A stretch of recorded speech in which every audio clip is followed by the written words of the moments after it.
കനത്ത കാറ്റിലും മഴയിലും എറണാകുളം കാലടി പഞ്ചായത്തിൽ ഒരു വീട് പൂർണ്ണമായും തകർന്നു. പള്ളത്ത് വീട്ടിൽ ബിജുവിന്റെ വീടാണ് ശക്തമായ കാറ്റിൽ തകർന്നു വീണത്. ആൻമരിയ സണ്ണി വിവരങ്ങളുമായി കൊച്ചിയിൽ നിന്ന് ചേരുന്നുണ്ട്. ആൻമരിയ, വിവരങ്ങൾ എന്താണ് ആൻമരിയ?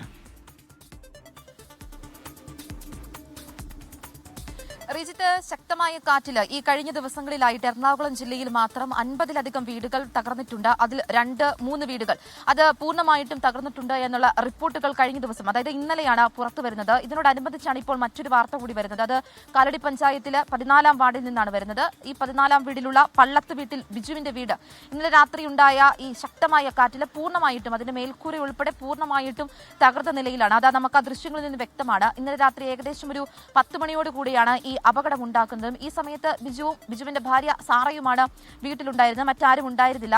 ഈ ഒരു ചെറിയ ശബ്ദം കേട്ടപ്പോഴേക്കും ഇവർ പുറത്തേക്ക് ഓടി രക്ഷപ്പെട്ടതിനാലാണ് ഒരു അപകടം ഉണ്ടായത്. എറണാകുളം ജില്ലയിൽ ഇന്നലെ രാത്രി പല ഭാഗങ്ങളിലും ശക്തമായിട്ടുള്ള കാറ്റാണ് ഉണ്ടായിരുന്നത്. എല്ലാ ഭാഗങ്ങളിലേക്കും ഈ ഒട്ടുമിക്ക ഭാഗങ്ങളിലെല്ലാം ഈ രീതിയിൽ ശക്തമായ കാറ്റിനെ തുടർന്ന് പലതരത്തിലുള്ള നാശനഷ്ടങ്ങളും ഉണ്ടായിട്ടുണ്ടായിരുന്നു. ഇതിലൊന്നാണ് ഇപ്പോൾ ഈ കാലടി പഞ്ചായത്തിലെ 14-ാം വാർഡിൽ നിന്ന് ഇപ്പോൾ പുറത്തു വരുന്ന ഈ വാർത്തയും. റീജിത്ത്, ആൻമരിയ, ഈ രാത്രി 10 മണി എന്നൊക്കെ പറയുമ്പോൾ സാധാരണ നിലയിൽ ആളുകൾ വീടിനകത്തുള്ള സമയമാണ്, കിടന്നുറങ്ങാനൊക്കെയുള്ള തയ്യാറെടുപ്പിലോ അല്ലെങ്കിൽ ഉറങ്ങുകയൊക്കെ ചെയ്യുന്ന സമയമാണ്.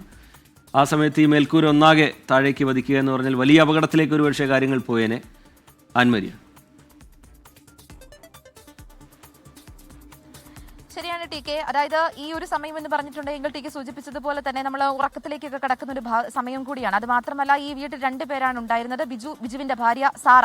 ഇവർ ഈ ചെറിയൊരു ശബ്ദം കേട്ടപ്പോഴേക്കും പുറത്തേക്ക് ഓടിയതിനാലാണ് ആ ഒരു വലിയൊരു അപകടം ഉണ്ടായത്. പിന്നെ ഇതിന്റെ ചുറ്റുവട്ടത്തായിട്ടുള്ള വീടുകളും വളരെ കുറവാണ്. ഒരു അപകടം എന്തെങ്കിലും സംഭവിച്ചിട്ടുണ്ടെങ്കിൽ പോലും പെട്ടെന്നൊരാൾക്ക് ഓടിയെത്താനും സാധിക്കുകയില്ല. അത് മാത്രമല്ല, കാലാവസ്ഥയും ഇന്നലെ ആ ഒരു രീതിയിലായിരുന്നു, പ്രതികൂലമായിരുന്നു. ശക്തമായ കാറ്റും മഴയും ഉണ്ടായിരുന്നു. അതുകൊണ്ട് തന്നെ പെട്ടെന്നൊരാൾക്ക് ഒരു ശബ്ദം കേട്ടുകൊണ്ട് അങ്ങോട്ടേക്ക് ഓടിയെത്താനും സാധിക്കുകയില്ല. വലിയൊരു അപകടത്തിൽ നിന്നാണ് ഇന്നലെ ബിജുവിന്റെ ഭാര്യയും രക്ഷപ്പെട്ടത് എന്ന് നമുക്ക് പൂർണ്ണമായിട്ടും പറയാനായിട്ട് കഴിയും. അതാ നമുക്ക് ദൃശ്യങ്ങളിൽ നിന്ന് വ്യക്തമാണ്. ഓടിട്ട വീടാണ്. ആ വീടിന്റെ മേൽക്കൂര പൂർണ്ണമായിട്ടും നിലം പതിച്ചിരിക്കുന്ന ഒരു കാഴ്ച അത് ആ ദൃശ്യങ്ങളിൽ നിന്ന് വ്യക്തമാണ്. എറണാകുളം ജില്ലയിലെ ഒട്ടുമിക്ക ഭാഗങ്ങളിൽ പല ഭാഗത്തായിട്ട് 50-ലധികം വീടുകൾ ഭാഗികമായിട്ടും 2-3 വീടുകൾ പൂർണ്ണമായിട്ടും തകർന്നിട്ടുണ്ട് എന്നുള്ള റിപ്പോർട്ടുകൾ വരുന്നുണ്ടായിരുന്നു. അതിനിടയിലാണ് ഇപ്പോൾ ഒരു റിപ്പോർട്ട് കൂടി വരുന്നത്. അത് കാലടി പഞ്ചായത്തിൽ നിന്നുമാണ്. ടി കെ, ശരി, ആൻമരിയ സണ്ണി വിവരങ്ങൾ നൽകുകയായിരുന്നു.